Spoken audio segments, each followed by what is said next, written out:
Solís, secretaria ejecutiva del movimiento Alianza País. Para el pueblo, revolución. De Guillaume Long, presidente de la Comisión de Relaciones Internacionales del movimiento Alianza País. Y también me acompañan Anabel Hermosa, vicealcaldesa del Distrito Metropolitano de Quito.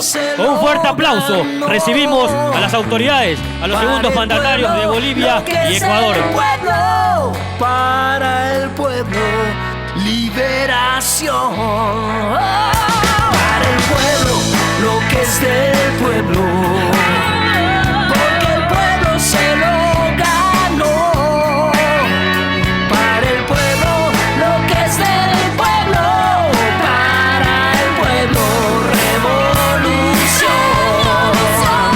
Para el pueblo, lo que es. Fuerte aplauso, por favor, al vicepresidente del Estado Plurinacional de Bolivia, Álvaro García Linera, y al vicepresidente de la República del Ecuador, ingeniero Jorge Glass Espinel, que hacen su ingreso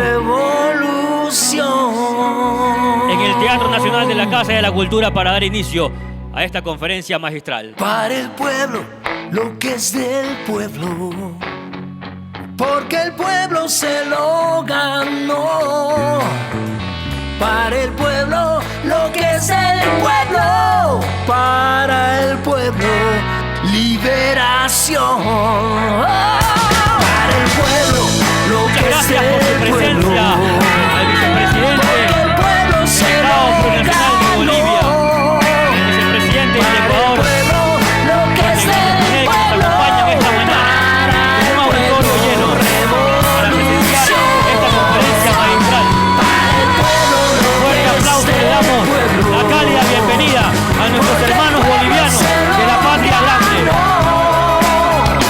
Para el pueblo, lo que es el pueblo. Para el pueblo, revolución.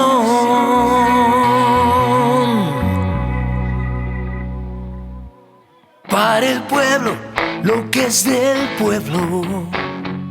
Porque el pueblo se lo ganó. Para el pueblo. Queremos pedir un fuerte aplauso por Ecuador y Bolivia, la patria grande que se encuentra esta mañana con la presencia de los vicepresidentes de Bolivia y Ecuador. Porque el pueblo se lo Agradecemos profundamente la presencia de los segundos mandatarios en esta mañana, la presencia de los 40 delegados internacionales, con su presencia en el acto 2015. Porque el pueblo se lo ganó. Para el pueblo, lo que es del pueblo. Para el pueblo, revolución.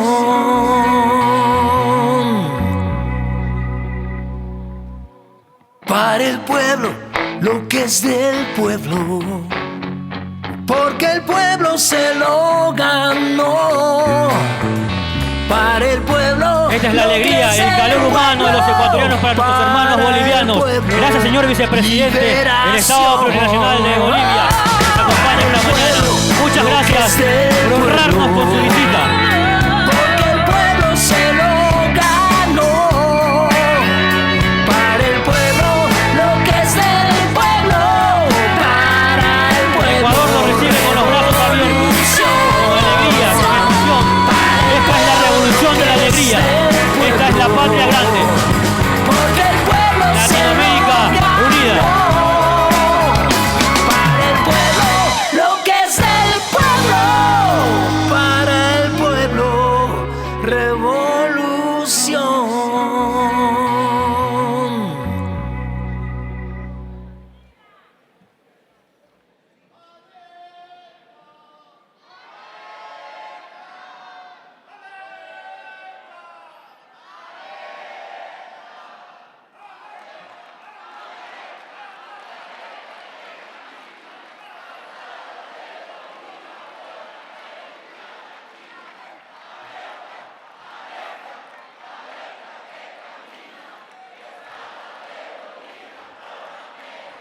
Hola, hola.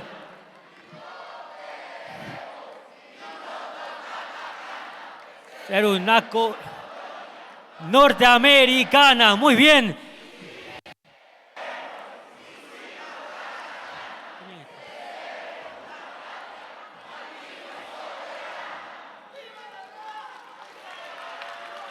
¡Viva Bolivia! ¡Viva el Ecuador! ¡Viva la patria grande! Bienvenidos y bienvenidas todas y todos a esta primera conferencia magistral. Queremos agradecer la presencia esta mañana del señor vicepresidente del Estado Plurinacional de Bolivia, Álvaro García Linera, al señor vicepresidente de la República del Ecuador, Jorge Glass Espinel, a la secretaria ejecutiva del movimiento Alianza País, Doris Solís Carrión, al presidente de la Comisión de Relaciones Internacionales del movimiento Alianza País, Guillaume Long. Y también queremos agradecer hoy, esta mañana nos acompañan la presidenta de la Cámara de Diputados de la Asamblea Legislativa Plurinacional de Bolivia, Gabriela Montaño, y también nos acompaña la presidenta de la Asamblea Nacional del Ecuador, Gabriela Rivadeneira.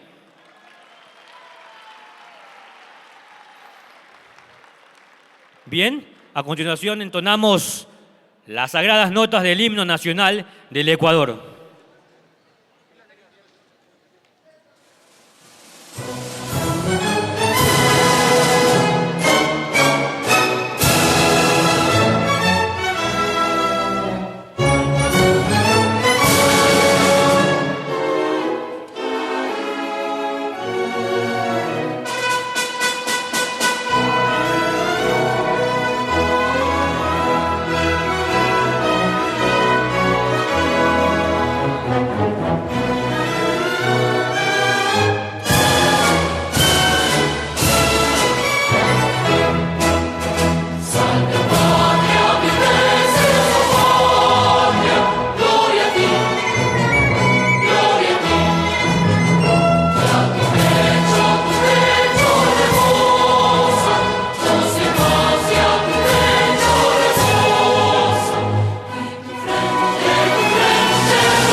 Informamos que estamos siendo transmitidos en vivo y en directo para Bolivia por la señal de Bolivia TV y en Ecuador, en la señal de Radio Pública del Ecuador y en los portales ecuadorinmediato.com, alianzapaís.com.es y el app ecuador.com.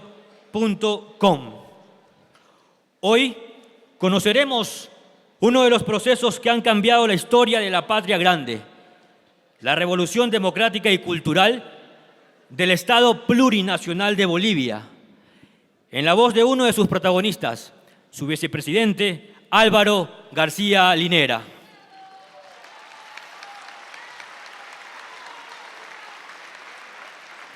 Para introducir y presentar su conferencia magistral, invitamos a nuestro vicepresidente de la República del Ecuador, Jorge Glas Espinel.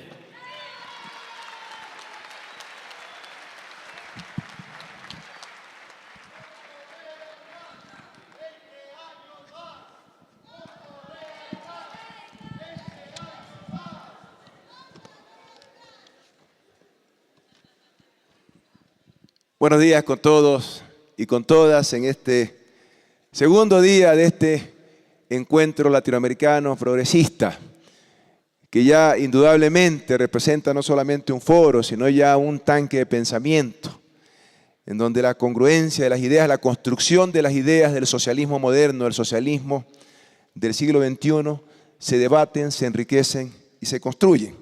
Un gran saludo a un querido amigo del Ecuador, al señor Álvaro García Linera, vicepresidente del Estado Plurinacional de Bolivia. Señora Gabriela Rivadeneira, presidenta de la Asamblea Nacional.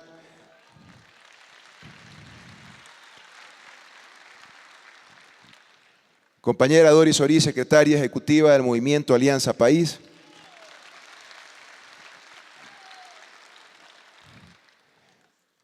Doctor Guillaume Long, ministro de Cultura y presidente de la Comisión de Relaciones Internacionales de Alianza País. Ambos han liderado con mucho éxito este nuevo encuentro progresista. Un saludo muy especial a todas las autoridades del Estado Plurinacional de Bolivia que nos acompañan, la presidenta de la Cámara de Diputados, el señor embajador, demás asambleístas del Estado Plurinacional de Bolivia. También un gran saludo a los compañeros y compañeras asambleístas presentes de Alianza País. Bienvenidos a todos. Un saludo para la señora Estela de Carlotto, presidenta de la Asociación Abuelas de la Plaza de Mayo. Un gran saludo a José Román Balaguer, comandante combatiente histórico de la Sierra Maestra en Cuba, el señor Juan Jurado, embajador de Bolivia en Ecuador. Bienvenido. Señora Gabriela Montaño, presidenta de la Cámara de Diputados de Bolivia.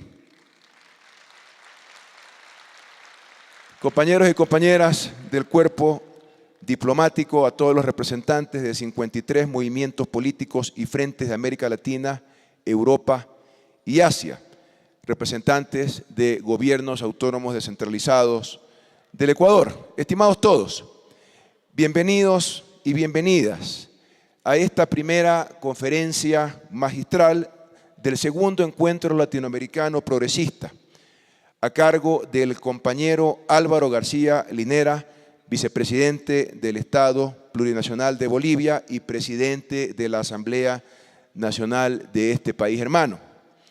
Bienvenido, compañero vicepresidente. Te encuentras nuevamente en tu casa, con tus amigos. Esta cita de la izquierda latinoamericana y mundial no estaría completa sin tu participación y sin tus poderosas reflexiones que nos compartirás el día de hoy. No es fácil, queridos compañeros y compañeras, presentar a alguien de quien hay tanto que decir. Álvaro es un hijo de la patria grande y arquitecto ideológico de la construcción del socialismo boliviano y del socialismo latinoamericano. Un matemático convertido en sociólogo, politólogo y uno de los más importantes pensadores de la izquierda regional y de la izquierda mundial, a quien yo personalmente admiro mucho. Álvaro tiene una trayectoria de lucha desde su juventud, una formación marxista autodidacta y un alto compromiso militante con las causas de los pueblos indígenas, de la clase trabajadora y en contra del neocolonialismo del que tanto hablábamos durante mi intervención el día de ayer. Su militancia le llevó a participar en la fundación del ejército guerrillero Tupac Katari. 5 años en la cárcel no hicieron más que alimentarlo intelectualmente, ideológicamente, con ideas que hoy traduce en políticas públicas para Bolivia. Esos 5 años fueron decisivos en la consolidación de un pensamiento político de izquierda inteligente, que lo tradujo para nuestras realidades, la realidad latinoamericana, sin ortodoxia, sin moldes, y que ahora en gran medida sustenta no solamente el proceso boliviano, sino los de nuestra región. Y me atrevo a decir también fuera de ella. Creo que este foro, la construcción de este foro, los participantes que nos acompañan el día de hoy también es una muestra de esa construcción colectiva del socialismo del siglo XXI, del que Álvaro es sin duda alguna uno de sus grandes constructores y pensadores. Como anécdota, permítanme contarles que me sorprendió saber que tenemos un pasado en común de participación activa en televisión. Ambos hemos tenido programas de televisión que nos permitían desarrollar y difundir nuestro pensamiento en nuestros respectivos países. Nuestros países también tienen un recorrido histórico semejante. Nuestras luchas por nuestra soberanía sobre nuestros recursos naturales, para que nuestros recursos naturales beneficien a nuestro pueblo, a nuestros pueblos ancestrales, a nuestras nacionalidades indígenas. Ambos países hemos tenido una historia de oscuras élites que dominaban y gobernaban para unos pocos a costillas del buen vivir del resto de ciudadanos y de ciudadanas.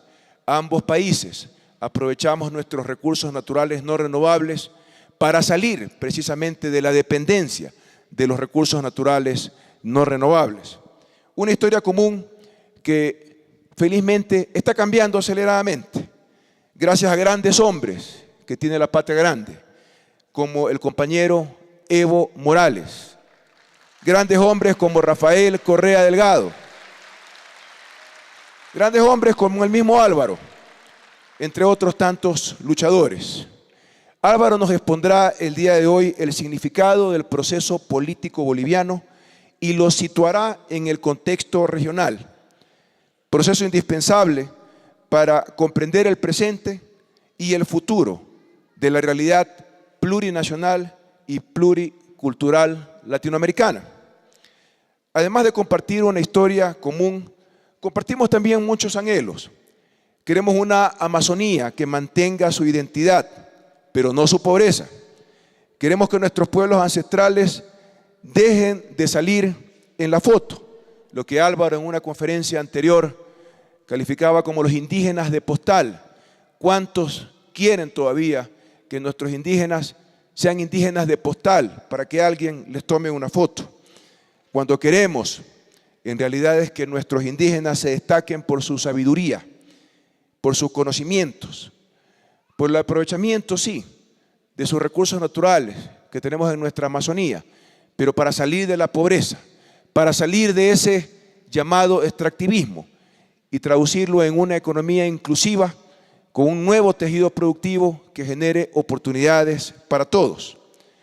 En una lección de historia y política, hace apenas unas semanas, en una carta dirigida a quienes criticaban sus opiniones, las de Álvaro, conocidas y compartidas por todos nosotros, sobre el rol de las ONGs, también hablábamos de ellas el día de ayer, el rol de estas ONGs en nuestros países, Álvaro señala textualmente, abro cita, la autodeterminación nacional es una dimensión de la autodeterminación social y ninguna revolución podrá avanzar en la profundización de los derechos democráticos de la sociedad sin la consolidación de las condiciones de la soberanía estatal. Continúo citando, es imposible definir el horizonte interior de una sociedad, el postneoliberalismo, el vivir bien, el socialismo, sin definir su horizonte externo, sin ser soberano. Por ello, no podemos permitir que ningún gobierno foráneo, empresa u organización paragubernamental extranjera defina las políticas públicas del Estado Plurinacional de Bolivia. De lo contrario, nos estaríamos sometiendo a un neocolonialismo. Cierro la cita. En Ecuador, en Bolivia y en el resto de países progresistas de la región, hemos recuperado nuestra soberanía y por eso la defensa de nuestros procesos políticos se convierte en la defensa misma de nuestra soberanía nacional. Y tenemos que estar conscientes de ello. Estamos seguros de que una vez más nuestro compañero vicepresidente nos dará una importante lección de política y nos alimentará, como siempre lo hace, con sus análisis y argumentos que combinan magistralmente el aporte teórico con la experiencia boliviana. Él es de esos intelectuales orgánicos que piensan haciendo y hacen pensando. Álvaro es sin duda un hombre imprescindible para los procesos de liberación de nuestra América. Álvaro, bienvenido una vez más. Insisto, estás en tu casa. Los dejo con Álvaro García Linera, vicepresidente del Estado Plurinacional de Bolivia.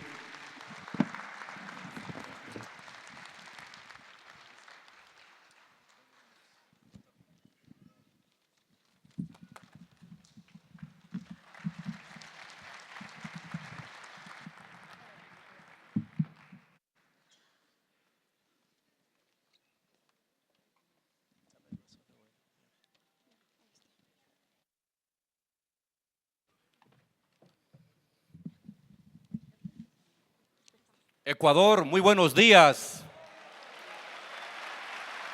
América Latina, muy buenos días. Quiero saludar muy respetuosamente a cada una de las personas del continente, del país hermano de Ecuador, de Argentina, de Nicaragua, de El Salvador, de Venezuela, de Cuba, de Brasil, de Perú, de Colombia, de Chile, de mi hermosa Bolivia, del resto del continente que se han hecho presentes en este encuentro latinoamericano progresista. Agradecer la invitación y las generosas palabras de nuestro vicepresidente. Muchas gracias, vicepresidente. Me hace usted sonrojar cada vez que habla de mí. Saludar con mucho cariño a nuestro ministro, a los ministros que nos acompañan, nuestro ministro de Cultura, nuestra secretaria ejecutiva de Alianza País, a embajadores, embajadoras, representantes de todo el continente.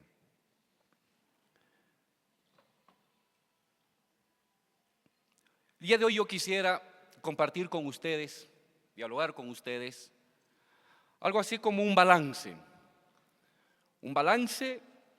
de estos 15 años, un balance rápido, esquemático, pero que pudiera ayudar a visualizar el horizonte de estos 15 años de grandes transformaciones en nuestro continente, en la mayoría de nuestros países de América Latina y no cabe duda en el mundo. Quiero destacar en 10 puntos no solamente algunos avances, algunos logros en el ámbito de los procesos revolucionarios en el mundo, sino que también quisiera destacar las tensiones, las complejidades, las propias contradicciones que son motor de la transformación de nuevas luchas y de nuevos logros. Porque somos un proceso en movimiento, porque no somos algo estático, es que tenemos futuro. Y quienes hablan del fin del relato progresista como agoreros funcionales a la ofensiva imperial, sepan que venimos de la lucha, que nos hemos forjado en la lucha, que nada de lo que se ha hecho en el continente ha venido como regalo ni concesión de nadie, y que estos procesos habrán de continuar porque tenemos un pueblo y un continente de lucha, y seguiremos teniendo un continente y proceso de lucha.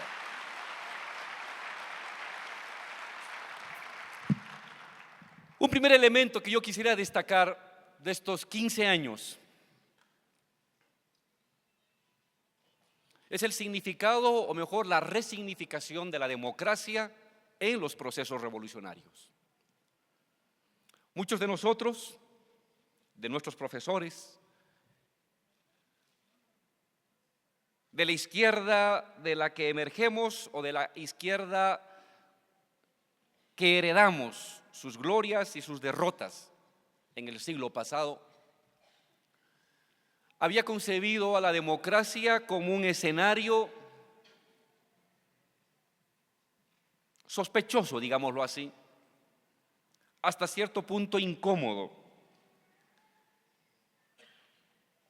que tenía que ser utilizado de manera instrumental para conseguir y para llegar a la revolución, para conseguir y llegar al socialismo. El siglo XX estuvo marcado en las izquierdas en general por una mirada esquiva respecto a los procesos democráticos. Estos últimos 15 años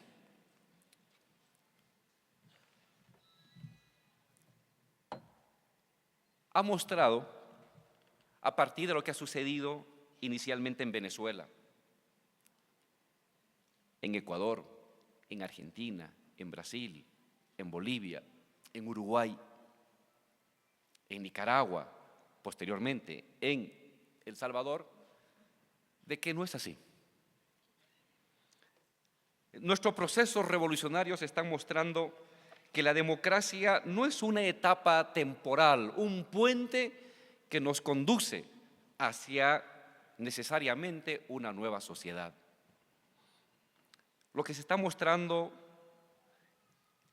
el aporte que está aportando, que está incorporando América Latina al debate de las izquierdas en el mundo, es que la democracia no solamente es un método, es también el espacio, es el escenario del propio proceso revolucionario. Es en democracia, es decir, es en el desarrollo de las capacidades organizativas autónomas de la sociedad, en el desarrollo de la capacidad de participación y de intervención en los asuntos colectivos, en los asuntos comunes, que los procesos revolucionarios latinoamericanos han prosperado, se han consolidado y se están desarrollando. Pero ciertamente no es una concepción de la democracia de manera procedimental, como modos de selección de gobernantes, ni siquiera solamente como principios éticos, en la versión liberal de lo democrático, en la versión procedimental y minimalista de lo democrático. Lo que América Latina está mostrando es que esta reivindicación de lo democrático como espacio mismo de la revolución, como escenario inevitable y obligado de la revolución, necesita una reinvención de lo democrático, una refundación de lo democrático. Ya no únicamente como modo de seleccionar a gobernantes, que lo es, ya no únicamente como modo de respetar asociatividad, pensamiento y actividad política, que lo es, sino una reinvención de lo democrático a partir de su fundamento, de su esencia. Lo democrático como creciente participación de la sociedad en la toma de decisiones. Estamos hablando entonces de lo democrático por encima de la concepción fósil que nos viene muchas veces de los países llamados tradicionalmente democráticos del norte, donde ni la mitad de su población elige gobernantes, y de esa mitad de las personas que eligen los gobernantes, ni el 2% participan en la toma de decisiones, y de ese 2%, ni el 1% en verdad es o tiene la fuerza de decisión y de ejecución de las decisiones. Esas democracias fósiles del norte no son para nosotros ningún modelo a imitar ni ningún modelo a seguir. La democracia que estamos reinventando en América Latina es una democracia plebeya, de la calle, del parlamento, de la acción colectiva, de la participación, de la movilización.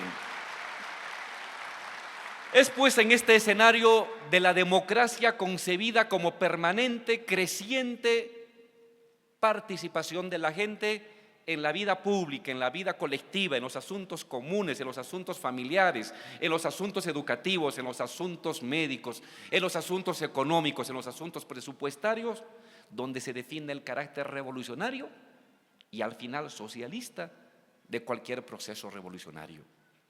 En el fondo, socialismo es la radicalización absoluta de la democracia llevada al centro de trabajo, la democracia llevada al Parlamento, la democracia llevada al Ejecutivo, la democracia llevada a la propia vida cotidiana. Y es que al final lo que hemos aprendido es que cualquier método de lucha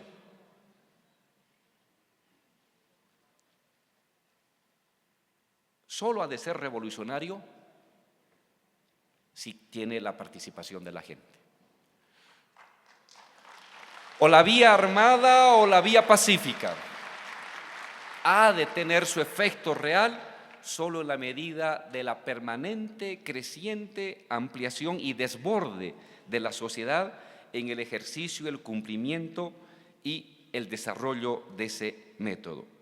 Sin eso, cualquier acción o parlamentaria o armada o es reformista o es oportunista, armada o electoral, pero en el fondo lo mismo. Un segundo debate que está siendo zanjado por la experiencia latinoamericana, un debate de la izquierda mundial, es el debate en torno a tomar el poder o construir el poder.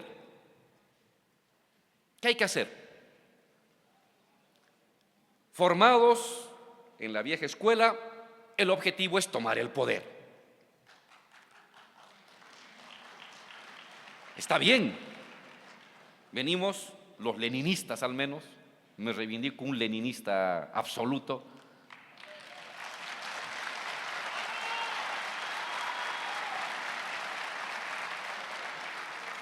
la toma del poder.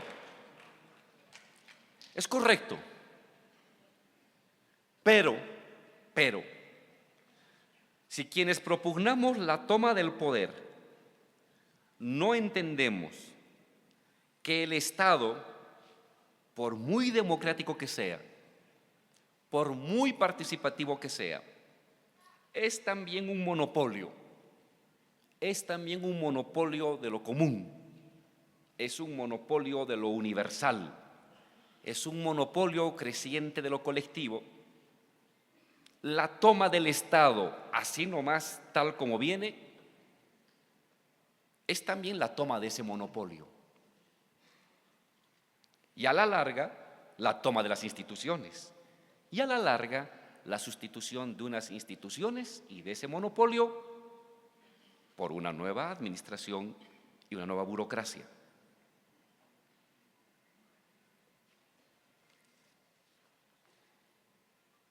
Frente a ese riesgo de convertir la revolución en un proceso que simplemente sustituye una élite por otra élite, surgió el debate. Entonces no hay que tomar el poder. Compañero John Holloway y la gente que trabajó con él, hace 10 años puso en debate en las izquierdas mundiales latinoamericanas, entonces no hay que tomar el poder. Transformar el mundo sin tomar el poder. Claro, se entiende que es un esfuerzo por alejarse de esta sustitución de élites. Se entiende que es un esfuerzo por alejarse del control de un monopolio, es decir, de una concentración de decisiones, porque eso también es el Estado. Pero al hacerlo, quienes reivindicaron la no toma del poder para cambiar el mundo.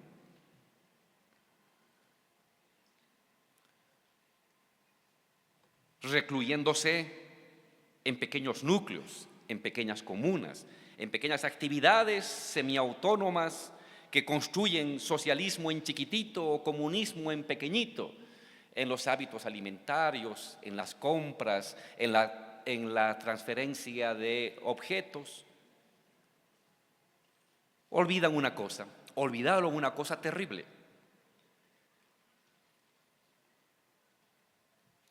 Que cuando uno se aleja, dice, yo no quiero embadurnarme, yo no quiero mancharme con el poder y me recluyo en mi pequeña comuna, me recluyo en mi pequeño lugar al margen del poder. Lo que estoy haciendo es dejar que el poder, independientemente de lo que yo diga o haga, siga existiendo. Y al seguir existiendo bajo la vieja manera del monopolio centralizado por unas oligarquías que rotan en la gestión de la administración pública, permitimos en ese nuestro aislamiento que esos pocos sigan administrando en contra de las mayorías. Permitimos y admitimos en nuestro silencio y en nuestro aparente abandono y reclusión monástica, en un centro donde nadie se contamina, estamos dejando en pie que el poder del Estado se mantenga en manos de pequeñas oligarquías, en manos de pocos que privaticen los recursos de muchos. Se deja que el Estado y ese monopolio llamado Estado siga desorganizando a la sociedad, siga conduciendo la desposesión de los recursos comunes de la sociedad. Y lo peor, que esto público no estatal que produce la sociedad, que surgen esas pequeñas iniciativas autónomas o semiautónomas de la sociedad, de manera aislada y desarticulada, a la larga queden subsumidas por el propio Estado y por los propios procesos de valorización del capitalismo. El gran problema de solamente enfocar,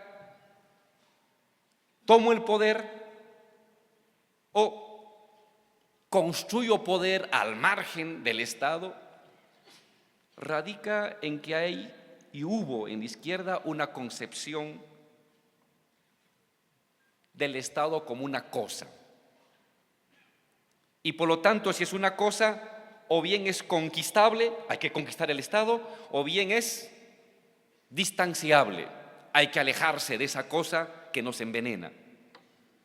En ambos casos, el Estado es visto como cosa, a conquistar o a huir de ella, de esa cosa. Conquisto la cosa, huyo de la cosa. El problema es que el Estado no es solo una cosa. El Estado es también una cosa, pero es más que una cosa. Son instituciones, son normas, son procedimientos que le dan forma cósica al Estado. Pero el Estado es más que eso. El Estado es una relación entre las personas. Es una manera de vincularnos cotidianamente entre las personas en torno a cosas que nos involucran a todos. La vialidad, la educación, el intercambio de productos, la sanidad, el respeto, los procedimientos lógicos, los procedimientos morales.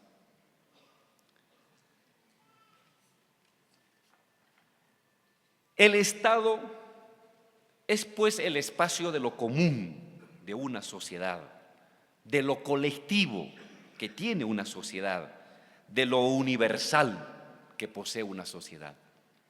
No es un hecho dado. Lo universal, lo colectivo y lo común ha sido un proceso histórico gradual de concentración, de formación de lo común, de construcción, consolidación o expropiación de lo colectivo y lo universal. Pero el Estado es el monopolio de lo universal. Su fuerza radica en eso, en que nos atraviesa a todos, que nos involucra a todos, que nos contiene a todos. Si no, no fuera universal, sería un particular. En la medida en que nos involucra a todos, aún a los que no queremos nada con el Estado, aún a los que huimos del Estado, el Estado es una relación entre las personas, una relación viva entre personas que viven en un barrio, los del barrio que viven en una ciudad, los de la ciudad que viven en un departamento, los de los distintos departamentos que viven juntos a otros departamentos. ¿Qué tienen en común? Pues eso es el Estado. Lo común que tienen personas que viven acá en Quito, con las personas que viven en Guayaquil, con las personas que viven en la sierra, con las personas que viven en la Amazonía, lo común que tienen está concentrado en el Estado. El Estado es pues también la gestión de lo común, la gestión de lo universal, la gestión de lo colectivo que tiene una sociedad, de lo colectivo estatizado que tiene una sociedad. Pero también es monopolio. Si bien es lo común, es su concentración. Si bien es lo colectivo, es su monopolización. Y por eso Marx tenía una frase fantástica que resume esta paradoja del Estado. El Estado es una comunidad ilusoria, decía. El Estado es una comunidad ilusoria. ¿Es ilusoria? Sí. No es objetivamente construida desde el encuentro entre personas libremente asociadas, sí, pero es comunidad. Es una comunidad real, es una comunidad vigente. Pero luego ilusoria, comunidad e ilusoria, gestor de lo común, monopolizador de lo común. El Estado es una relación paradojal, material e ideal, común y monopolizada, universalista e individualizada. En eso radica su magia. Por lo tanto, si esto es verdad, si el Estado es una cosa, pero es más que una cosa, son instituciones, pero es más que instituciones, son procedimientos, pero son más que procedimientos. Si el Estado es también lo común, los preceptos lógicos, los preceptos morales con los que integramos nuestra vida en común, personas que vivimos en lugares muy distintos, pero que nos sentimos partícipes de una misma comunidad histórica en el mundo. Si el Estado es eso, entonces hay que tomarla, hay que tomar esa relación, hay que conquistarla.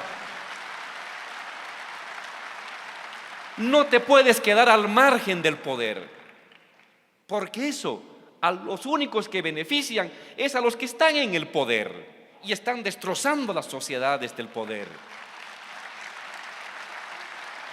No puede haber izquierda revolucionaria que no opte por la toma del poder.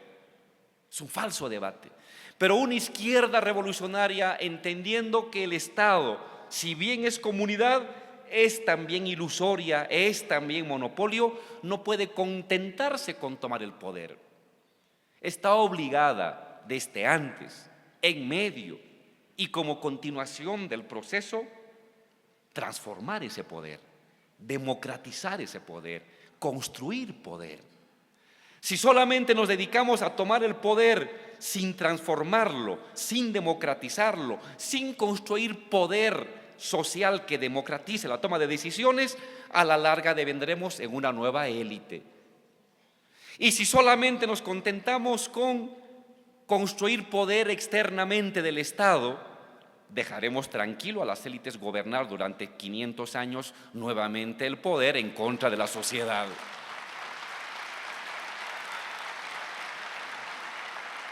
Si el Estado es una institución paradojal, la revolución también es paradójica. Las revoluciones contemporáneas son revoluciones paradójicas. Toma del poder, construcción del poder. Construcción del poder, toma del poder. Ampliación del poder, concentración del poder. En ese juego, en esta dialéctica, se juega el destino de una revolución.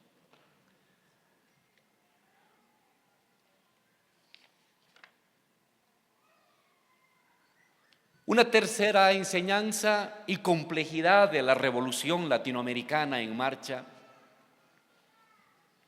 es el tema de la hegemonía.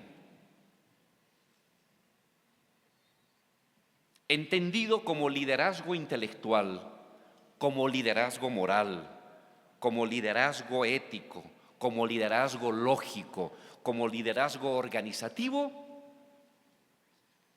de un bloque social sobre el resto de la sociedad, en la que todos ven el porvenir, el horizonte, la síntesis de lo que somos todos.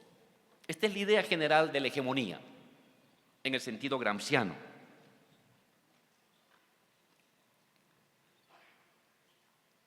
¿Cómo lograr esta hegemonía? El viejo debate del siglo XX dividió en dos: los países asiáticos y los países modernos. Los países asiáticos, poseedores de una sociedad civil supuestamente muy frágil, muy amorfa, entonces en esos países había que tener una guerra de movimientos, de asalto frontal al Estado. En cambio, en los países de fuertes instituciones públicas, de una fuerte sociedad civil, entonces había que tener una mirada menos audaz y más lenta y difusa, guerra de posiciones, para asediar las casamatas sólidas que tiene el Estado y la sociedad civil contemporánea. Guerra de posiciones o guerra de movimientos, asalto frontal o largo proceso cultural de convencimiento y seducción para llegar al poder. El viejo debate de la izquierda. ¿Qué ha mostrado la experiencia latinoamericana? Nuevamente, en esta mirada paradojal que quiero manifestar de los procesos revolucionarios, y si no fueran paradojales no serían revolucionarios,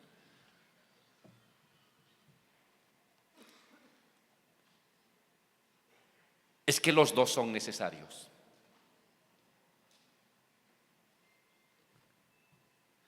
No puede haber conquista del poder, no puede haber transformación de la correlación de fuerzas en el Estado si previamente no ha habido una modificación en los parámetros de percepción lógicos y en los parámetros de ordenamiento del mundo morales de la sociedad. ¿Qué pasó en Ecuador? ¿Qué pasó en Bolivia? ¿Qué ha pasado en Venezuela el año 2000, 2005, 2008? Hasta antes, todo era perfecto, todos eran neoliberales, la privatización de los recursos iba a traer el bienestar, la riqueza para el pueblo, el mundo era globalizado, los estados eran burócratas, la presencia de la inversión extranjera era salvadora del mundo. Eso ordenaba la vida cotidiana de las personas, su horizonte de acción, su parámetro lógico y su tolerancia moral hacia los gobernantes. ¿Y qué pasó? Hubo un momento en que eso ya no era tolerable, en que eso no era creíble, en que eso no era verificable. Y poco a poco ese descreimiento sobre este ordenamiento neoliberal del mundo, sobre estas ideas fuerza que ordenaban la organización cotidiana del mundo en nuestras sociedades, fue cuestionada, se fue resquebrajando, fue siendo debatida, primero por dirigentes políticos, por dirigentes sindicales, por académicos, por la ama de casa, por el estudiante. Algo no cuajaba, algo no encajaba en este horizonte del fin de la historia al que todos teníamos que ceñirnos tarde o temprano para conseguir la felicidad, y la felicidad no llegaba. Y ese fin de la historia no se presentaba como fin, y el paraíso había sido sustituido por un infierno cotidiano para conseguir el trabajo y la comida diaria. Previamente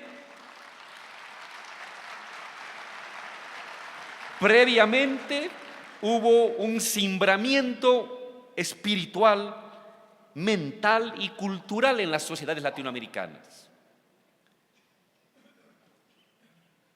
En unos casos promovidos por una acción militar, en otros casos por una acción colectiva frente a los dueños del agua, en otros casos por una movilización frente al gobierno que había engañado a su pueblo. Un quiebre cultural, una ruptura simbólica, un conjunto de modificación del sentido común de la sociedad.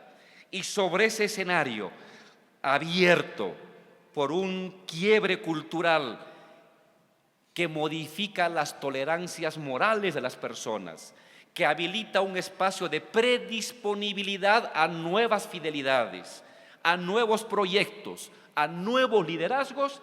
Sobre ese escenario emerge cada uno de los procesos progresistas en América Latina, con el presidente Chávez, con el presidente Kirchner, con el presidente Correa, con el presidente Lula, con el presidente Evo.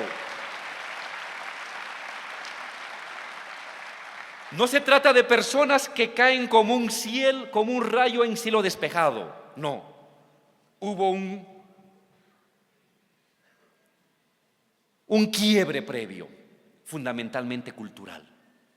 Fundamentalmente cultural. Es decir, no puede haber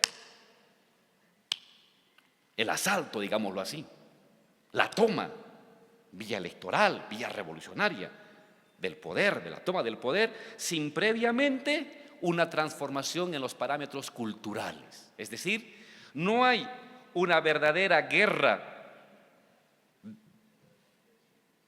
de posiciones sin una guerra de movimientos previa. Y la inversa es igual. Y aquí dialogo brevemente con la profesora Chantal Mouffe sobre este tema. Basta con promover una transformación cultural en los parámetros cognitivos de la sociedad para crear identidades y una predisposición al cambio. Es necesario, pero no es suficiente. No hay revolución latinoamericana que haya triunfado contentándose simplemente con modificar los parámetros culturales. Aquí en el Ecuador, ¿acaso no hemos tenido que derrotar primero en las urnas y luego en las calles a la oposición golpista para consolidar el proceso revolucionario? En Bolivia, ¿no hemos tenido acaso que derrotar a los separatistas y a la derecha que quería dividir Bolivia y la tuvimos que derrotar electoralmente, políticamente, militarmente para recién consolidar los procesos? Claro. No hay revolución duradera, no hay revolución verdadera que simplemente se asiente con la transformación gradual de los parámetros culturales. Eso tiene que traducirse tarde o temprano, inevitablemente, en una acción de fuerza, de derrota de tu adversario. Solamente derrotando a tu adversario, tu hegemonía cultural puede irradiarse y consolidarse. La experiencia, entonces, ¿qué enseña? La hegemonía en realidad es Gramsci y Lenin y nuevamente Gramsci. Es lucha cultural, lucha de símbolos, lucha de identidades, lucha de construcciones cognitivas, lucha de ideas fuerza desde la sociedad. Condensación, enfrentamiento, derrota de tu adversario. Tienes que derrotar a tu adversario, si no, no has triunfado.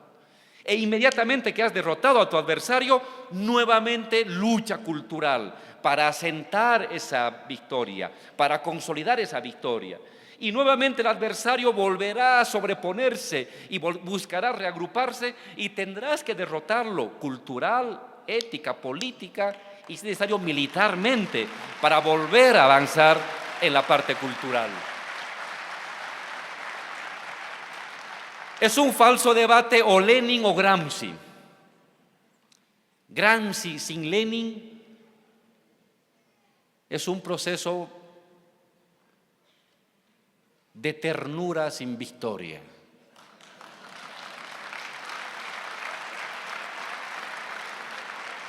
Lenin sin Gramsci es un hecho de fuerza sin irradiación. Necesitas a Lenin y a Gramsci. Necesitas a Lenin y a Gramsci.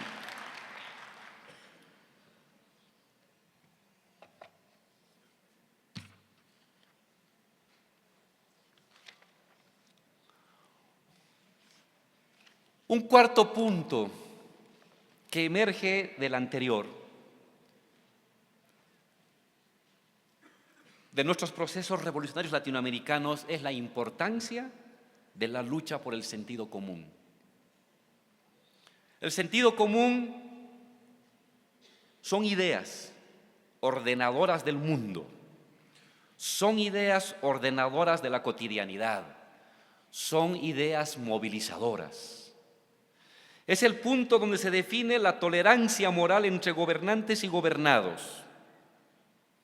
Es el lugar de las certidumbres estratégicas de la sociedad. La dominación neoliberal evidentemente fue fuerza, fue coerción, fue imposición, pero también fue idea-fuerza. El neoliberalismo también, y quizás fundamentalmente, fue un conjunto de preceptos mentales, un conjunto de ideas fuerza, un conjunto de sentidos comunes de lo propio y lo ajeno, de lo privado y lo colectivo, de lo extranjero y lo nacional, de lo eficiente y de lo ineficiente, de lo probable y de lo improbable, mediante el cual la sociedad, la ama de casa, el estudiante, el dirigente, el partido político, el congresista, ordenaban el mundo, se explicaban el mundo y se ubicaban en el mundo para andar en el mundo. Se trata, pues, las ideas fuerza de esquemas mentales, de esquemas lógicos y morales que tienden a naturalizar el hecho de la dominación, a volverlo cuerpo, a volverlo carne, a volverlo rutina, a volverlo natural, entre comillas. Si esto es así, la revolución, la lucha contra el neoliberalismo, que requiere de golpes de fuerza electoral, de golpes de fuerza social, colectivos, movilizables, requiere en lo fundamental también nuevas ideas fuerza. Ideas esperanzadoras, ideas con la capacidad de generar movilización y acción colectiva, con la posibilidad de territorializarse e irradiarse. No hay lucha victoriosa contra el neoliberalismo sin una lucha en las ideas, antes de la toma del poder, el momento de la toma del poder y fundamentalmente después de la toma del poder.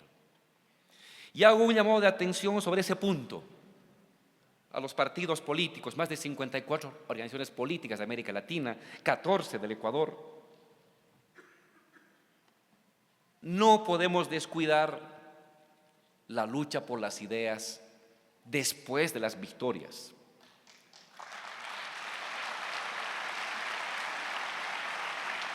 De un tiempo para acá, después de un gran ascenso, de un intenso debate colectivo que ayudó a posesionar, a convertir en fuerza material un conjunto de ideas progresistas, revolucionarias sobre el mundo, hemos entrado en un periodo de estancamiento. Y eso es muy peligroso. Eso es peligrosísimo. Necesitamos permanentemente renovar, enriquecer, relanzar el conjunto de ideas. No podemos perder la bandera de la esperanza de la sociedad. Una revolución es una esperanza en movimiento, una esperanza movilizadora en movimiento práctico. Hemos avanzado hasta acá. Nos ha costado muchísimo. Y hemos logrado muchas cosas en estos 10 años, 5 años, 15 años. Pero no es suficiente.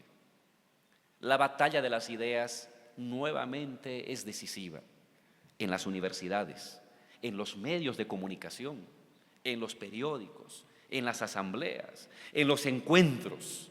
No debe haber escenario donde no esté el revolucionario con su idea, con su pancarta, con su frase, con su periódico, con su discurso, para dar esta batalla. En muchos lugares de América Latina, los luchadores sociales que estábamos o en el ámbito sindical, o en el ámbito gremial, o en el ámbito académico, hemos pasado a gestión de gobierno. Era necesario, por supuesto, pero hemos dejado la retaguardia abandonada. Y eso es muy peligroso. Necesitamos volver ahí. Tan importante como un eficiente ministro de gestión pública, tan importante como un ministro de obras, tan importante es un dirigente en la asamblea conduciendo el sindicato, la federación, la confederación. Es el académico enseñando en la universidad. No concentremos toda la fuerza intelectual y activa en la gestión de gobierno. No descuidemos el frente social. Lo digo como experiencia, vicepresidente. Eso nos ha pasado a nosotros y es un error. Muchos dirigentes combativos y luchadores se han pasado a gestión de gobierno. Y claro, ahora son diputados, son alcaldes, son ministros. Excelente, tenemos un parlamento con el 65% de organizaciones sociales. Es un parlamento muy plural. Pero me preocupa lo que está pasando a nivel del sindicato, de la confederación, de la federación y de la academia. Y ahí es donde va a querer y se está comenzando a trincherar la derecha. No lo permitamos. Vayamos nuevamente allí a dar la batalla.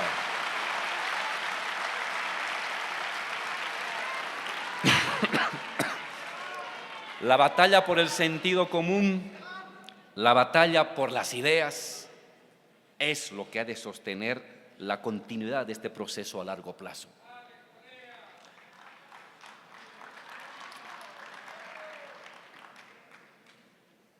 Una sexta lección que hemos aprendido, que ha emergido de la acción y de la lucha de los procesos revolucionarios, lo decíamos al principio, ahora lo desdoblo, que la democracia no puede reducirse únicamente al ámbito de la participación parlamentaria, por muy plural, por muy participativa y expresiva que sea esto. No, los procesos revolucionarios se defienden, se asientan, se consolidan, se construyen y se profundizan teniendo fuerza en el Parlamento y teniendo fuerza en las calles, obligatoriamente.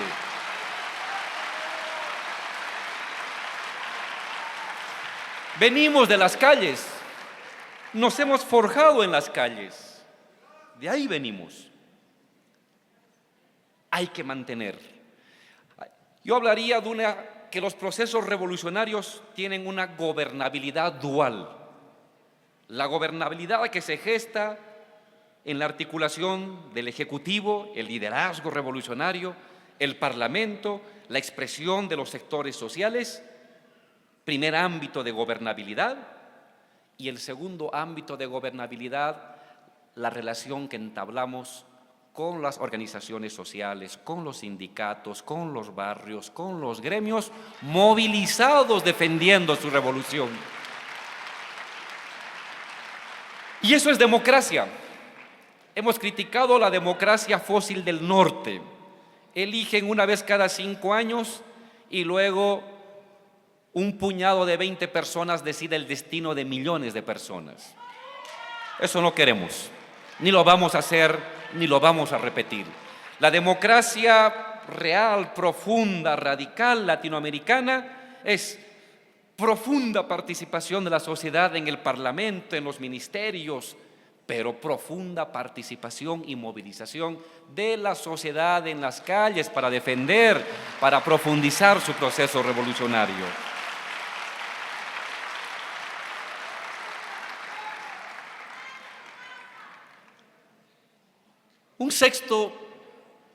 Una sexta lección que sacamos de nuestra experiencia revolucionaria es el tema del papel de la economía, de la gestión económica. Claro, y cuando uno está en gestión de gobierno, entiende la profundidad de los textos del Che, por ejemplo, cuando debatían sobre la economía en Cuba, sus debates con Charles Bettelheim, o las reflexiones de Lenin en la nueva política económica, en más vale poco pero bueno, etc. Cuando uno está en oposición, ¿qué es lo que importa?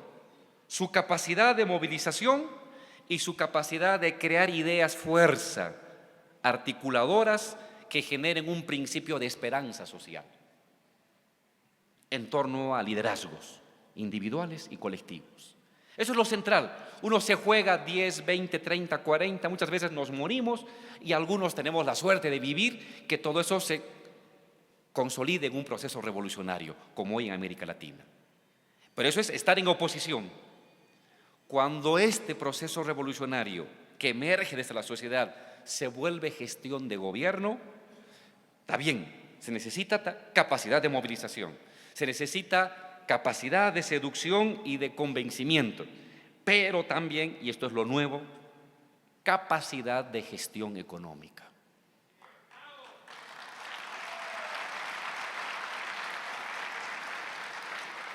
Los procesos revolucionarios latinoamericanos van a definir su destino en la economía.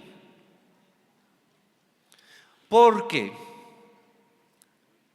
los ciclos de participación, de movilización, los ciclos heroicos, no son perpetuos, son por oleadas, momentos de ascenso, consolidación, estabilización, descenso.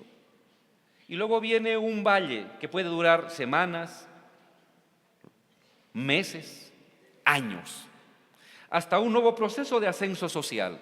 Y en estos valles, que a veces son cortos de semanas, a veces medianos de años o a veces largos, ya no son los momentos heroicos del derroche, de la generosidad y el universalismo desplegado como derroche revolucionario. Es el tiempo de la cotidianidad, de los resultados. Y al gobernante, al vicepresidente, al presidente Correa, al presidente Evo, al presidente Lula, al presidente Chávez, al presidente Kirchner, la sociedad le pide: he peleado mucho, presidente, me he sacrificado, este es mi proceso, es mi conquista, pero quiero también resultados. Quiero ver mi agua potable, quiero ver mi calle, quiero ver mi escuela, quiero ver mi hospital. Y es ahí, vicepresidente, lo está viviendo usted, lo aprendo de usted también, es donde tenemos que mostrar la otra cara del revolucionario. También ser revolucionario en la capacidad de gestión, en la capacidad de gestión económica de nuestro país. El futuro se va a definir ahí. Lo que vaya a pasar en América Latina año 2015, 16, 17, 18, que es una etapa de transición,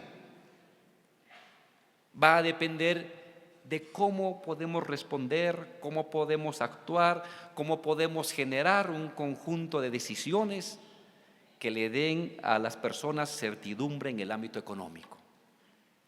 Tenemos que depositar ahí toda nuestra fuerza, compañero vicepresidente, compañeros. Ahí nos vamos a jugar. Ahí es donde está apuntando sus cañones el imperio. Ahí está donde están apuntando sus cañones la conspiración permanente de las fuerzas conservadoras locales e internacionales en la economía. Y es ahí donde tenemos que dar una nueva victoria con una buena gestión de la economía, con una buena administración de la economía. No voy a detenerme sobre los aspectos principales, solamente menciono algunos que nos están ayudando en Bolivia. Exportación, mercado externo, mercado interno. Eso nos ha ayudado a nosotros mucho. Hemos crecido mucho con la economía de exportación cuando los precios estuvieron altos. Nosotros también dependemos del gas. El 50% de nuestras exportaciones son de gas. Y cuando subió el precio del petróleo y el gas, entró mucho dinero. Pero como sabíamos de que eso podía cualquier rato caer, porque ya el 2008 cayó de $140 a $35, cayó así, duró poco, pero cayó más de $100 el barril de petróleo. Sabíamos que esto es inestable, que uno no puede confiarse únicamente en una dinámica de exportaciones. Hay que aprovechar, pero también generar tu retaguardia, y tu retaguardia es el mercado interno, el crecimiento vía mercado interno, vía dinámica interna. En Bolivia el crecimiento del 5% anual, mitad crecimiento mercado interno, mitad mercado externo. Ha caído el mercado externo. En vez de crecer 6 o 7%, estamos creciendo 4.5. Es un buen crecimiento, porque tomamos la previsión de también apuntalar el crecimiento del mercado interno. Y mercado interno es distribución de la riqueza. No puede haber una fortaleza del mercado interno sin distribución de la riqueza. Dice la teoría económica, primero genera riqueza y luego distribúyela. Pues nosotros no les hemos hecho caso a los economistas. Hemos distribuido y producido y distribuido. No hemos esperado primero producir para luego distribuir. A medida que producíamos, distribuíamos. Y al distribuir, producíamos más, producíamos mejor. Y de esa manera estamos pudiendo remontar este momento adverso en el ámbito económico. Segunda cosa, el Estado tiene que controlar los resortes fundamentales de la economía. Los resortes fundamentales de la economía, de las empresas y de la generación del excedente del país. Y todo en función de la sociedad. Crecimiento en función de la sociedad. Distribución de la riqueza para potenciar la sociedad. Inversiones para potenciar la sociedad. Todo el aparato económico en torno al núcleo de empoderar, de mejorar las condiciones de la propia sociedad. Un séptimo problema y tensión que se está dando en nuestros procesos revolucionarios es el debate entre generación de bienestar económico, preservación de la madre tierra. Entre generación de más riqueza material y protección de la madre tierra.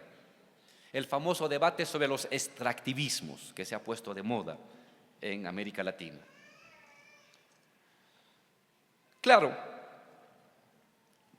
Ecuador, Venezuela, Bolivia, arrastra una herencia extractivista que en el caso de Bolivia se remonta a 1570, cuando el virrey Toledo instaura el trabajo obligatorio en el Cerro Rico de Potosí y convierte a Bolivia en un escenario de productor de materias primas que se exporta a la metrópoli. Desde entonces Bolivia y América Latina quedó definida en la distribución planetaria de tareas del capitalismo como productor de materias primas. Traemos casi 450 años de esa herencia. Es verdad, está ahí esa herencia. Igualmente, somos sociedades, las latinoamericanas, con muchos problemas de pobreza, con muchas necesidades de una población que durante décadas y siglos en la colonia, en la república, hasta el neoliberalismo, fue abandonada a su suerte. Casi nuestros países han llegado al siglo XXI con la mitad de su gente en pobreza. Uno de los continentes más pobres del mundo. comparable compitiendo con África. Muchas necesidades inmediatas, muchos requerimientos inmediatos. Tienes esa herencia, eres extractivista desde antes y tienes muchas necesidades materiales insatisfechas de las personas. Y entonces, ¿qué tienes que hacer? Producir. Producir en base a tu herencia para satisfacer las necesidades de la gente que ve en sus líderes y en su revolución la esperanza para salir de la pobreza y para acabar su miseria y abandono. Pero a la vez tenemos en América Latina raíz indígena. Todos venimos. Hay en nuestra herencia familiar, hay un indio en nuestra herencia, o somos indios, somos indígenas, o venimos de raíz indígena. Y ahí está nuestra fuerza. Y en esa fuerza de nuestra raíz indígena no solamente está una identidad y una historia, sino está una enseñanza de un tipo de intercambio metabólico, diría Marx, con la naturaleza, mutuamente procreativo. Las tecnologías indígenas, la sabiduría indígena heredada en tierras bajas, en tierras altas, en la Amazonía y en la sierra, es de una tecnología productiva, de unos conocimientos productivos que siempre intentó dialogar con la naturaleza, porque la naturaleza fue concebida como un ser vivo, como un ser orgánico, y el ser humano como una prolongación orgánica de ese ser superior. Y entonces a ese ser superior vivo no lo matas, porque tú dependes de él y tú eres una prolongación. Matar la naturaleza para el indígena es matarse a sí mismo. Arrastramos esa herencia, venimos de esa raíz. Y a la vez, el cambio climático en el mundo que está transformando la siembra, la cosecha, el clima, es también una responsabilidad del revolucionario, asumirla como una tarea a preservar la naturaleza. ¿Cómo hago coincidir las dos? Gran debate. Ni Lenin nos dijo cómo, ni Gramsci nos dijo cómo.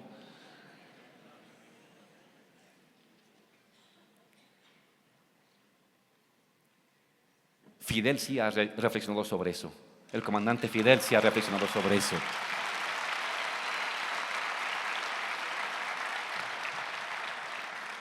¿Cómo articulamos, especialmente en sociedades como la ecuatoriana o la boliviana, de vieja y preponderante herencia extractivista? Si solo nos dedicamos a producir, no importa extractivistamente, pero para satisfacer necesidades materiales, tenemos éxito económico, tenemos resultados económicos, pero hemos abandonado una raíz comunitaria, una herencia comunitaria indígena que habilita un porvenir, porque el futuro va a ser ecológico o no va a ser el futuro. El futuro socialista, el futuro comunitario va a ser ecológico o no va a poder existir. Y a la vez, si solamente nos dedicamos a cuidar la naturaleza, a no tocarla, seguimos en la pobreza, seguimos en la miseria. Y van a venir los neoliberales a quienes no les importa nada, ni los árboles, ni los pajaritos, y ellos sí van a dedicarse a producir como puedan y a satisfacer necesidades de la población, y la población con justo motivo te va a abandonar, nos va a abandonar. No puedes simplemente dedicarte a producir de manera irreflexiva, manteniendo el extractivismo, porque renuncias a tu raíz y a tu porvenir, y no puedes contentarte con ser un cuidador de bosques, dejando a la población en la miseria colonial en la que viven los pueblos indígenas hoy, porque hoy su condición de vida no es una condición de vida idílica, es una condición de vida de pobreza colonial construida en los últimos 500 años.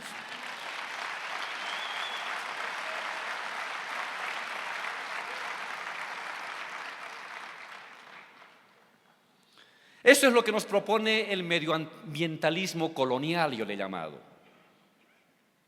Latinoamericanos, déjense de soñar con el progreso. Si quieren hacer algún aporte a la humanidad, dedíquense a cuidar árboles.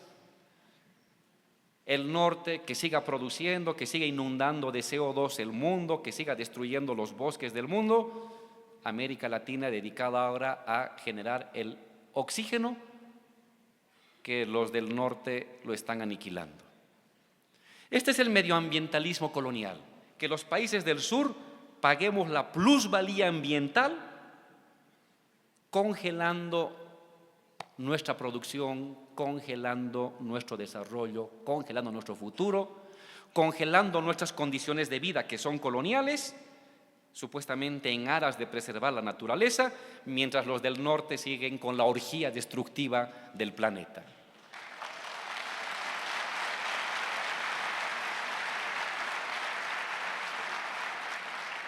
Y nos atacan.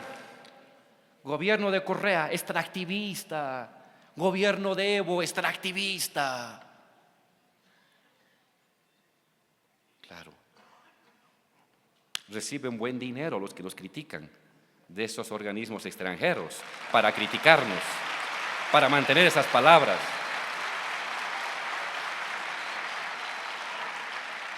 Y a la larga sirven a esos intereses externos. No, señores. ¿De qué se trata? ¿Qué es lo que estamos haciendo en Bolivia y qué es lo que yo veo en distancia lo que se está haciendo en el Ecuador, que lo considero correcto? ¿Tenemos que salir del extractivismo? Sí, tenemos que salir. Pero no se sale congelando las condiciones de producción ni regresando a la edad de piedra. Se sale del extractivismo utilizando temporalmente el extractivismo para crear las condiciones culturales, organizativas y materiales de una población que salte a la economía del conocimiento. ¿De qué economía del conocimiento voy a hablar cuando tengo compañeros que viven en el altiplano, en casas de piedra, que caminan 5 horas para llegar a su colegio, que se sientan en un asiento de barro y que están durmiéndose todo el día porque no les alcanza el alimento para estar despiertos? ¿De qué economía del conocimiento se construye de esa manera?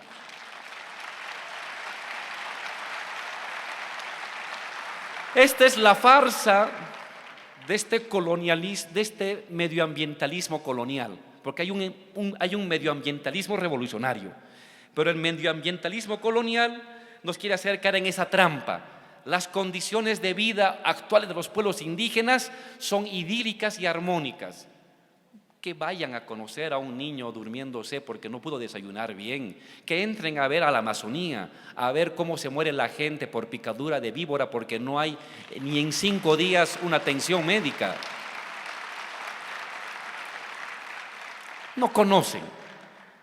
Desde sus ONGs, que ganan mucho dinero, se dedican a ver desde la ventana lo que pasa en el mundo y a resolver los problemas del mundo desde donde están.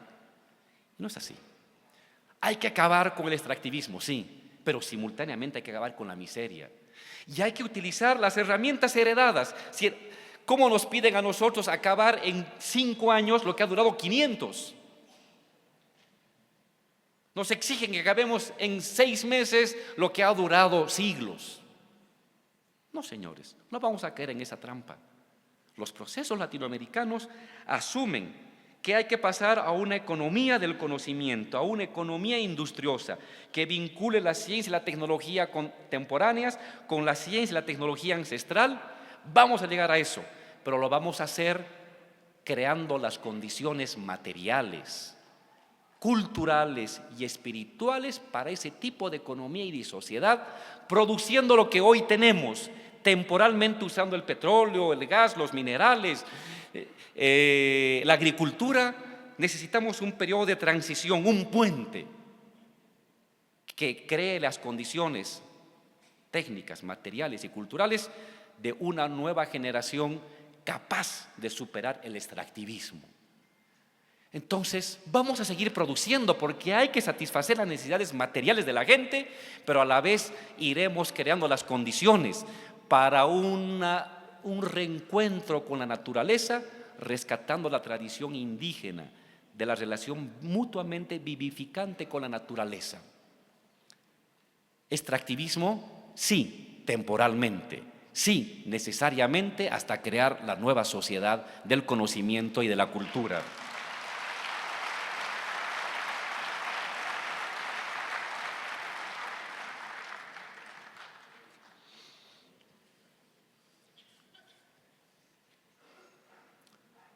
Permítame aquí criticar a esta izquierda de cafetín, que así le llamo yo.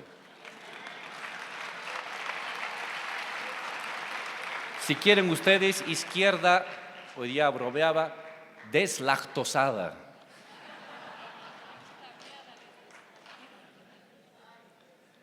Evidentemente, hay grupos que se oponen. Dice desde la más izquierda del proceso. ¿Quiénes son?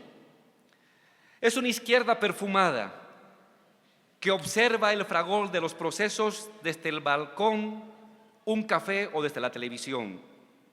Es una izquierda bien remunerada. Es una izquierda que se horroriza del lenguaje guerrero y del olor de la plebe en las calles. Le incomoda el estruendo de la batalla.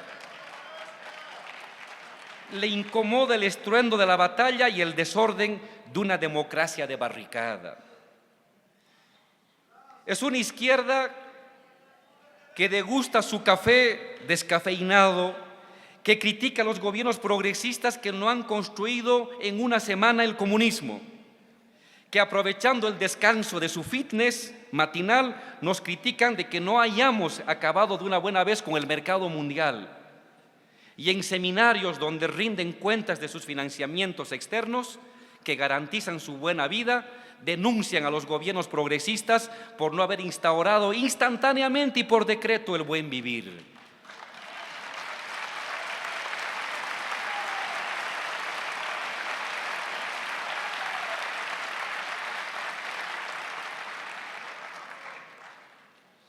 A estos caballeros, a estas señoritas, la verdadera y desbordante lucha de clases plebeya e indígena les resulta incomprensible.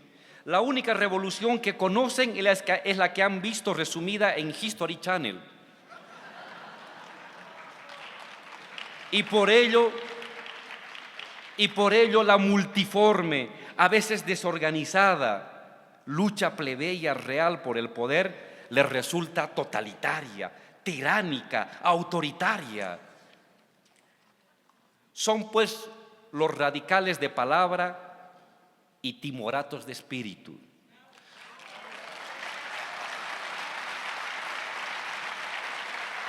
Son los arrepentidos cómplices del pasado neoliberal, devenidos de manera sorpresiva hoy en ultrarradicales profetas del inminente fracaso de los procesos revolucionarios. Portadores de teorías deslactosadas, no tienen ninguna medida concreta, ninguna sola propuesta práctica enraizada en el movimiento social que pueda hacer avanzar los procesos revolucionarios. Son, por tanto, los mediocres corifeos internos de la nueva ofensiva imperial que buscan desestabilizar a los procesos y gobiernos progresistas. Su pseudo-radicalismo abstracto e inoperante no apuntala a ninguna movilización, ni refuerza la acción colectiva de los sectores populares, campesinos, obreros o indígenas. Eso sí, su discurso aglutina el conservadurismo y el racismo de sectores acomodados, que bajo el camuflaje de un discurso pseudoizquierdista o pseudoambientalista buscan desprestigiar los procesos revolucionarios.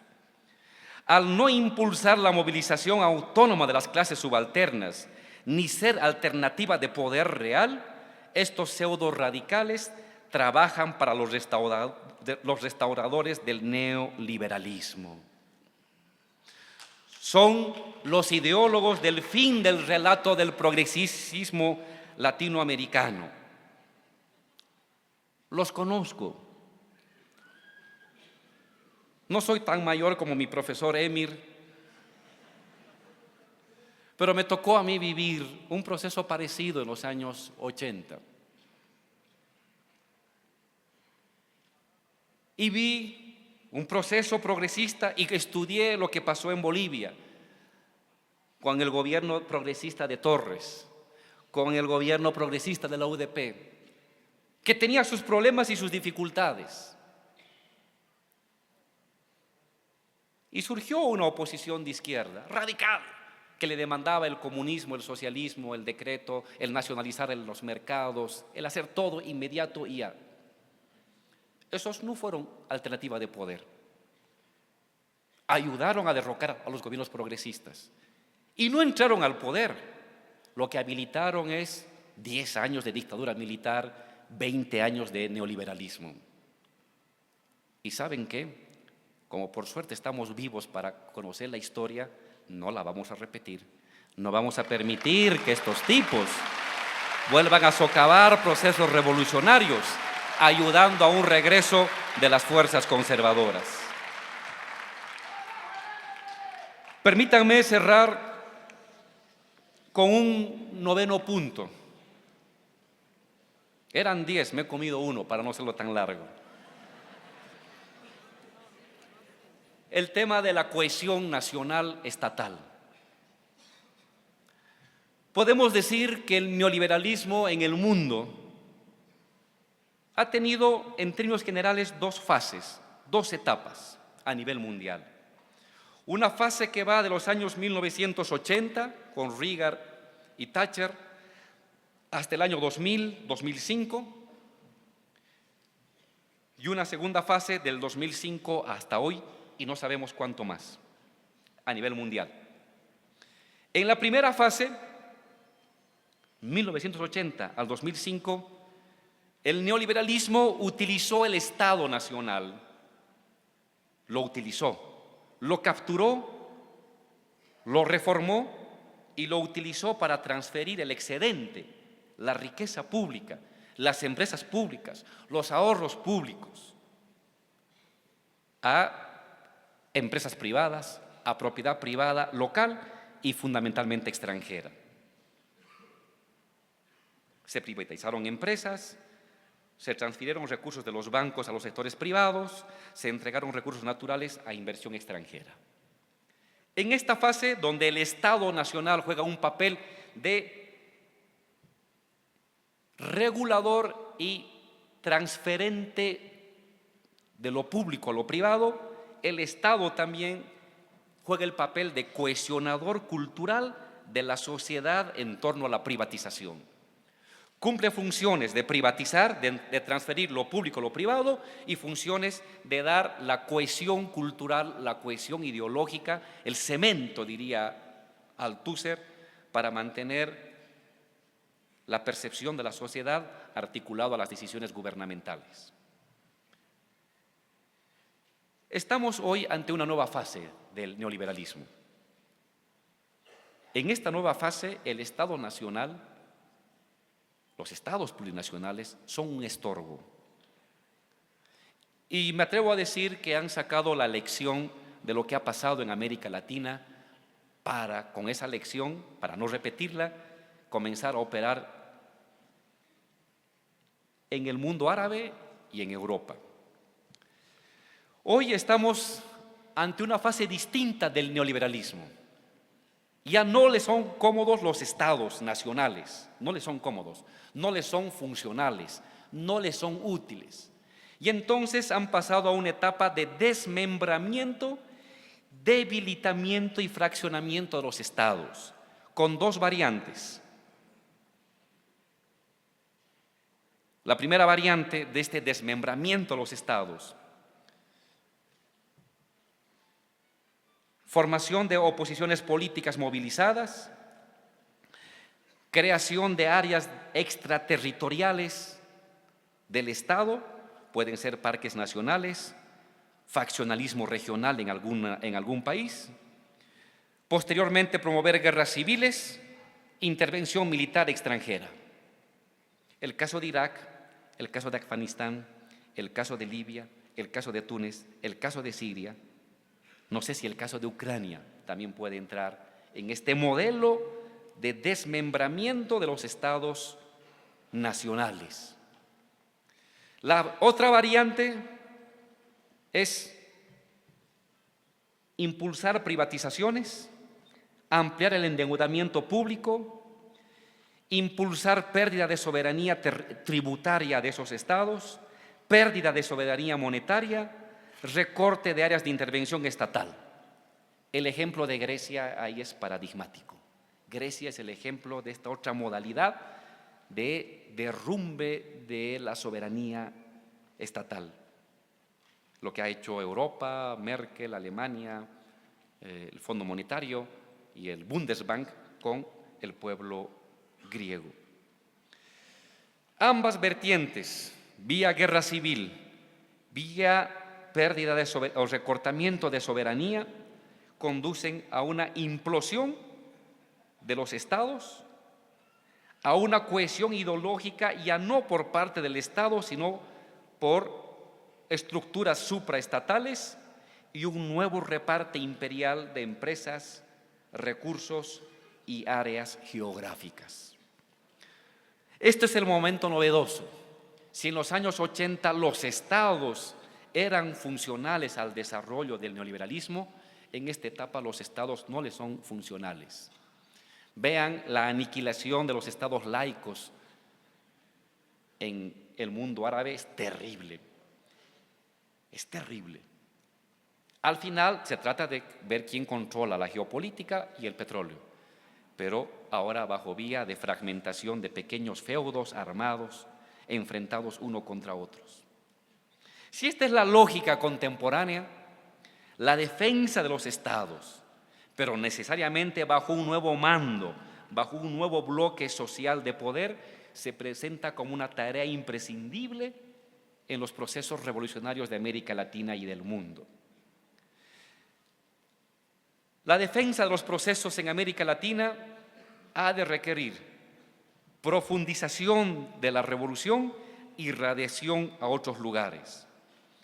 Los procesos, y eso es importante no olvidar, no son permanentemente ascendentes, son por oleadas, avanzan, se consolidan, se estancan, retroceden, caen, vuelven a levantarse en un proceso continuo de avances y retrocesos por oleadas. En el fondo, la lucha del pueblo, solo la lucha ha de definir el futuro curso histórico del continente y del mundo. Muchas gracias.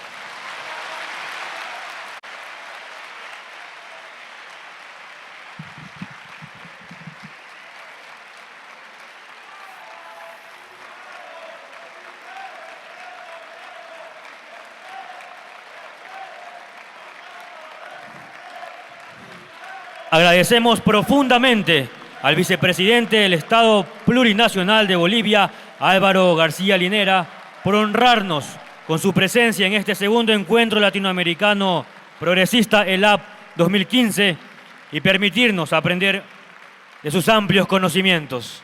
Un fuerte aplauso, por favor.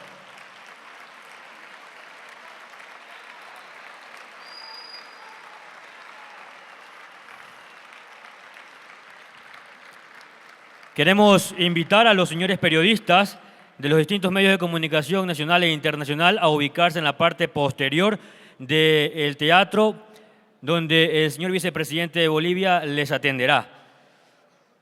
Queremos también invitarlos esta tarde, 18:30, en el auditorio de Ciespal, a presenciar la conferencia magistral que hará el comandante José Ramón Balaguer, histórico combatiente de la Revolución Cubana.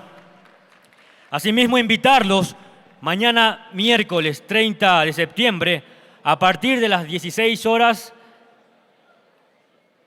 a que vengan con tiempo porque mañana el señor presidente de la República del Ecuador, economista Rafael Correa Delgado, dará la conferencia magistral en el cierre del segundo encuentro latinoamericano progresista.